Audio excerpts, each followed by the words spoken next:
हम बनाएंगे श्रेडेड मलाई कबाब बॉयल। मैं यहाँ से ले लेती हूँ 1 अदद सॉस पैन और इसमें ऐड कर देते हैं। आपको चिकन की बोटियाँ नहीं करनी, अच्छा है आपने पूरा ब्रेस्ट का पीस ले लीजिए। उससे ये होगा कि बड़े बड़े से इसके रेशे तैयार होंगे। और जब ज़्यादा चिकन हो उसको आपने रेशा करना हो तो बड़ा आसान सा तरीका है कि आप उसको जो हमारा एग बीटर होता है उससे भी आप इसके बहुत इजीली रेशे कर सकते हैं। तो जब ये बॉईल हो जाएगी तो फिर हम इसके रेशे कर लेंगे। पानी सिर्फ इतना ऐड कर देते हैं कि ये जो चिकन है ये बहुत अच्छे से बॉईल हो जाए, हमें यखनी की ज़रूरत नहीं है। तो चलें, इसको हमने यहाँ पर पकने के लिए रख दिया और इसमें 2 चीज़ें ऐड कर देते हैं, एक तो नमक और थोड़ी सी हल्दी। तो ये मैं इसमें शामिल कर देती हूँ और चिकन को बॉईल होने देते हैं। उसके बाद हम तैयार कर लेंगे इसके कबाब। इसके अलावा जो बनने जा रही है आज बादामी दाल हांडी, उसके लिए आपने ले लेनी है माश की दाल। माश की दाल को भिगो दीजिएगा, कम से कम आधा घंटा तो ज़रूर भिगो दें। साइज़ में थोड़ी सी वो डबल भी हो जाएगी। और उसके बाद उसके अलावा जो हमें चाहिए होगा उसमें हमें चाहिए होगा जनाब प्याज। उसके अलावा देसी मसाले हैं, हल्दी है, ज़ीरा है, बारीक कटा हुआ लहसुन है, प्याज है, पिसा गरम मसाला है। फिनिश करेंगे हम इसको धनिया के साथ।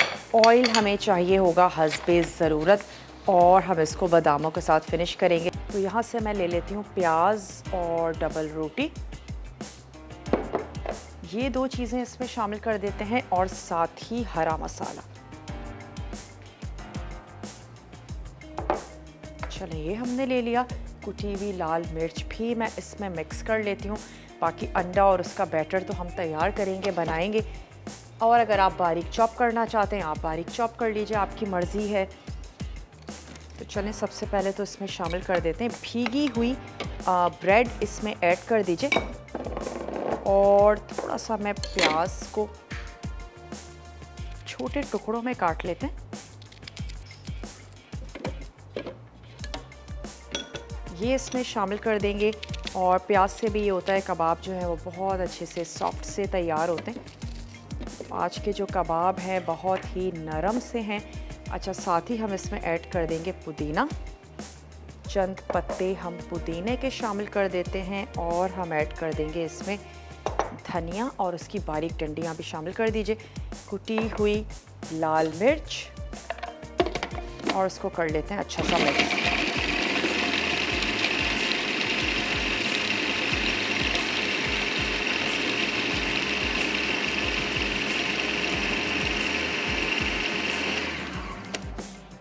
थोड़ा सा और कर लेते हैं।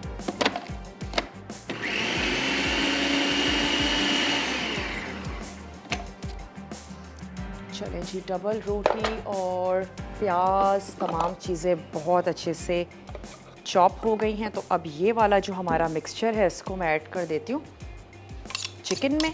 चिकन को हमने बॉईल कर लिया था नमक और हल्दी के साथ। नमक आप टेस्ट करके भी देख सकते हैं क्योंकि कोई भी चीज़ ऐसी कच्ची तो है नहीं, तमाम चीज़ें बहुत अच्छे से पकी हुई हैं। तो आप टेस्ट करें और जहाँ भी आपको नमक अगर कम लगता है आप उसको एडजस्ट कर लें। चलिए, ये मिक्सचर इसमें शामिल कर देते हैं और साथ ही कुछ और अज्जा हैं जो हम इसमें ऐड करेंगे। मलाई आप इसमें फ़्रेश भी शामिल कर सकते हैं, जो हमारे घरों में दूध आता है यानी कि फ़्रेश जो मिल्क होता है। और हम इसमें क्या शामिल करने जा रहे हैं, ऐड कर देते हैं जनाब इसमें मलाई और साथ ही हमने इसमें शामिल कर देना है धनिया पुदीना। तमाम चीज़ें तो चली गई। पिसा हुआ गरम मसाला है जो इसमें ऐड करते हैं। ये चला गया इसमें पिसा हुआ गरम मसाला। साथ ही शामिल कर देते हैं मलाई। अच्छा, हमारे पास टेट्रा पैक की है तो हम वो ऐड कर देते हैं, लेकिन फ़्रेश भी इसमें बहुत अच्छी जाएगी। और इनफैक्ट जो दही वाली जो मलाई होती है वो भी आप इसमें शामिल कर सकते हैं, वो भी बहुत अच्छी लगेगी। और ये लहसुन और अदरक जो है ये बहुत ही थोड़ा सा हम इसमें शामिल करेंगे। और एक और तरीका ये भी हो सकता है कि जब ये बॉईल हो रहा हो तो उस वक्त आप इन चीज़ों को ऐड कर दें, स्पेशली लहसुन अदरक। ताकि मिक्सचर जो है वो बिल्कुल गीला ना हो, या फिर फ्रेश कूट कर वो शामिल कर दीजिए। तो चलिए ये तमाम चीज़ें हमने इसमें मिक्स कर दी। अब हमने क्या करना है, इसका जो पेस्ट है वो तैयार कर लेना है। तो एक अदद मिक्सिंग बोल यहाँ से ले लेते हैं और इसमें ऐड कर देते हैं अंडा, और इसमें हम शामिल कर देंगे मैदा और थोड़ा सा पानी। हल्का सा नमक भी ऐड करेंगे ताकि फीका ना हो ये हमारा बैटर। ग्रेजुअली ऐड करते जाइएगा। पहले 1 टेबल स्पून मैं इसमें मैदा शामिल कर देती हूँ और फिर आहिस्ता आहिस्ता पानी ऐड करके विस्क की मदद से अच्छा सा मिक्स कर लेते हैं। इतना गाढ़ा ज़रूर हो कि कबाबों को कोट कर जाए। 1 टेबल स्पून ऐड करते हैं इसमें मैदा। दाल का मसाला हम तैयार कर चुके हैं और उसका जो दाल है वो बॉईल हो रही है अभी भी। थोड़ा सा उसमें और टाइम लगेगा, उसको हमने अच्छा सा बॉईल करना है।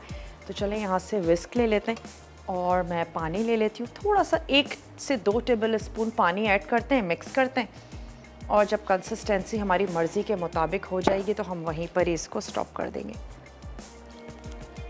और वो तमाम लोग जो एलर्जिक हैं, किसी भी वजह से अंडा नहीं यूज़ करना चाहते, तो वो ये कर सकते हैं कि इस स्टेज पे आपने अंडा नहीं इसमें शामिल करना, मैदा ले लीजिए और उसका ही हम वज़न कॉर्नफ्लोर ले लीजिए, यानी 1 टेबल स्पून मैदा और 1 ही टेबल स्पून कॉर्नफ्लोर।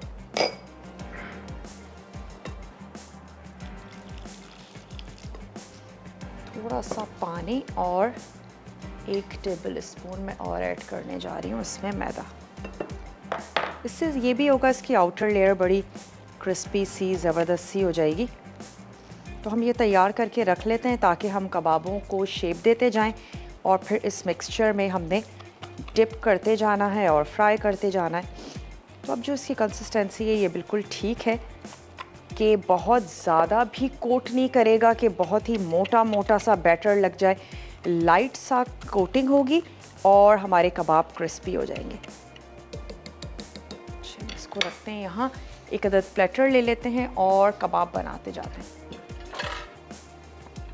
दाल में तो अब हमने कुछ करना ही नहीं है।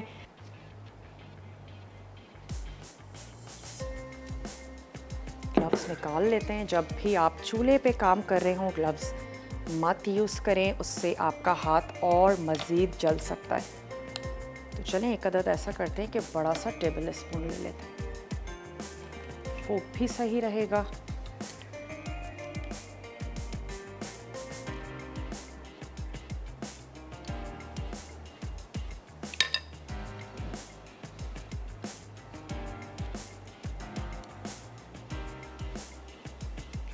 हमने इसमें थोड़ा सा नमक भी शामिल कर दिया था ताकि इसका जो बैटर है वो फीका ना हो।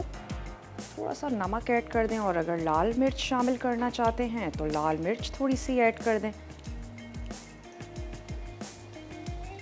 बच्चों को भी ये कबाब बहुत अच्छे लगेंगे, तो लंच बॉक्सेस में अगर आप देना चाहते हैं तो आप उसमें भी दे सकते हैं। साथ ही आप इसको ब्रेड में ऐड कर दें और आप इसका सैंडविच बना दीजिए।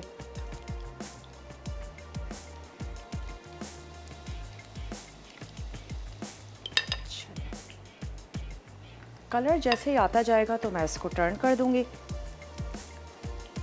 बस अभी इतने कबाब काफ़ी हैं ताकि हम आराम से इसको इजीली उलट पुलट लें। बाकी हम तैयार करते हैं बाद में, और मैं चेक भी कर लेती हूँ इसको। सबसे पहले स्पेशली जो हमने ऐड किया था,